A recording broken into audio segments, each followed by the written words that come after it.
میں عجیب بات آپ کو سناؤں کہ ایک دفعہ ہم حرم شریف میں بیٹھے ہوئے تھے، مفتی محمود رحمت اللہ علیہ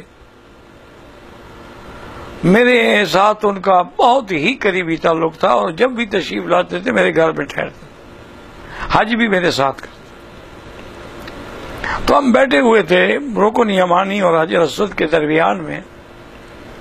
اتفاق سے باتیں چل پڑی تو مفتی صاحب نے کہا کہ مکی صاحب، میں اللہ کے آگے بڑا روتا تھا، گڑ گڑاتا تھا، تہجد میں بھی روتا تھا کہ یا اللہ، میں ایک قرآن و حدیث پڑھانے والا بندہ،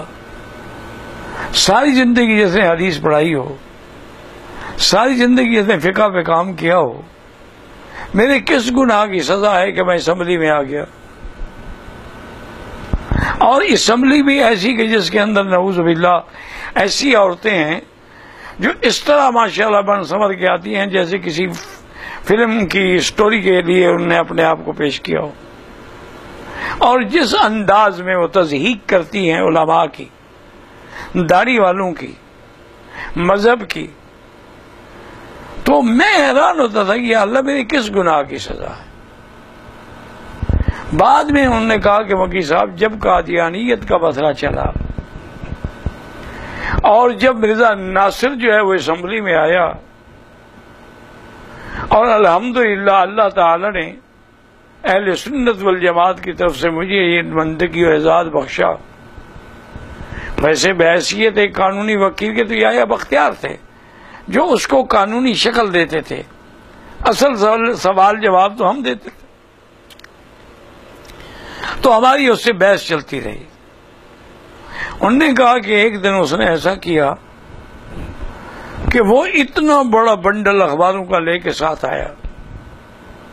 اس نے کہا صاحب اسپیکر، بحث کے آغاز سے پہلے میں آپ کی توجہ دلانا چاہتا ہوں، یہ دیکھیں فلاں تاریخ کو اشتہار شائع ہوا، علماء دیوبند نے بریلویوں کو کافر کہا، یہ فلاں تاریخ کو اشتہار شائع ہوا، بریلویوں نے علماء دیوبند کو کافر کہا، یہ فلاں تاریخ کو اشتہار شائع ہوا، اہل حدیث نے علماء احناف کو کافر کہا، اور یہ اس طرح اس نے سارے وہ اشتہارات جو تھے وہ پیش کیے۔ انہوں نے کہا جناب اسپیکر، ان مولویوں کو تو عادت ہے کافر کہنے کی، اگر انہوں نے ہمیں کافر کہا ہے تو آپ اتنا سنجیدگی سے کیوں لے رہے ہیں؟ یہ تو کہتے ہی رہتے ہیں، یہ لوگوں کو مسلمان کم بناتے ہیں، کافر زیادہ بناتے ہیں۔ انہوں نے کہا اس نے ایسی یعنی مغز تقریر کی کہ اسمبلی اس سے بڑی متاثر ہوئی، اور سب کی نظریں اب مجھ پہ لگی ہوئی تھی کہ مفتی صاحب اس کا کیا جواب دیتے ہیں، یہ حقیقت ہے، اب حقیقت سے تو انکار نہیں کیا جا سکتا۔ تو میں جب جواب کے لیے کھڑا ہوا تو میں نے کہا صاحب اسپیکر، مرزا ناصر نے جو کچھ پیش کیا بالکل ٹھیک ہے، میں مانتا ہوں، میں تسلیم کرتا ہوں، لیکن علماء دیوبند نے جب بریلویوں کے خلاف اشتہار دیا کہ یہ قبروں پہ سجدہ کرتے ہیں، غیر اللہ کے نام پہ چڑھاوے چڑھاتے ہیں، غیر اللہ کے نام پہ قربانیاں کرتے ہیں، یہ الزامات لگائے گئے کہ ان وجوہات کی بنا پر ہم انہیں کافر کہتے ہیں، تو فوراً بریلوی علماء کے بڑے بڑے جو علماء تھے انہوں نے جواب دیا کہ جناب ان چیزوں کو ہم بھی شرک سمجھتے ہیں، اگر ہمارے لوگ کرتے ہیں وہ کرتے ہیں جو جائز ہے،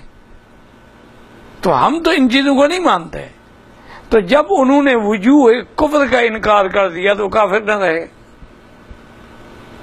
اب بریلویوں نے ہم پر فتویٰ دیا کہ بھی یہ دیوبندی گستاخ رسول ہیں،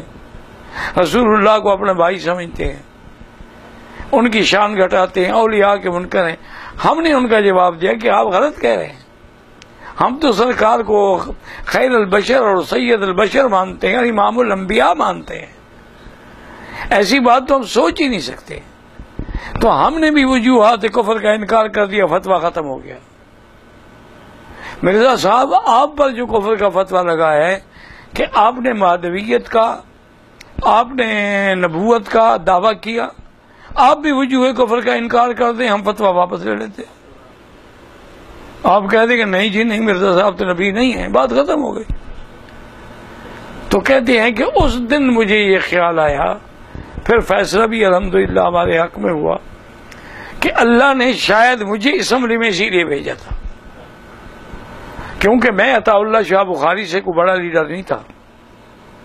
مولانا محمد علی جلندری، عطا اللہ شاہ بخاری، ابو الحسن، اتنے بڑے بڑے لوگ، لیکن انہوں نے تحریک چلائی، 10,000 مسلمان شہید ہو گئے، لیکن ختم نبوت کا مسئلہ حل نہ ہوا. اور ہمارے دور میں کسی کو تھپڑ بھی نہیں لگا اور ختم نبوت کا مسئلہ حل ہو گیا. وجہ کیا تھی کہ ان کے پاس باہر کی قوت تو تھی، اسمبلی میں قوت نہیں تھی. اب ہمارے پاس اندر بھی قوت تھی، باہر بھی قوت تھی، اس لیے ہم اس مسئلے میں کامیاب ہوئے. میسج ٹی وی کے چینل کو سبسکرائب کیجیے اور امن کے پیغام کو پھیلانے میں ہماری مدد کیجیے. سبسکرائب کرنے کے بعد بیل کے آئیکن پہ کلک کیجیے. آپ کا اپنا میسج ٹی وی.